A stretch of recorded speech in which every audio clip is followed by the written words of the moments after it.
Dis one go touch some pipo but make una no vex, na true talk I talk.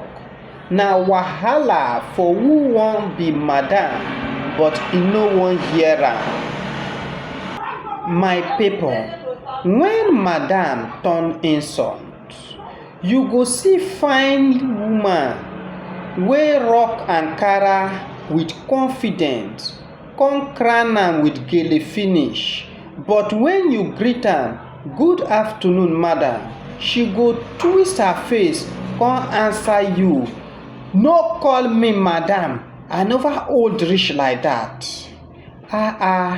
Na because we no call you fine baby girl for life na make we don find you trouble. Make we reason am well. If uncle and aunty fit survive all these years, while madam go come dey suffer identity crisis. Abeg, carry your title with pride.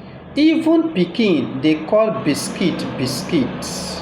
You wan chop respect but you no wan swallow the title. How e go work? Respect no be insult, na badge of honor. Follow me for more true talk. I salute all of una. Una doh.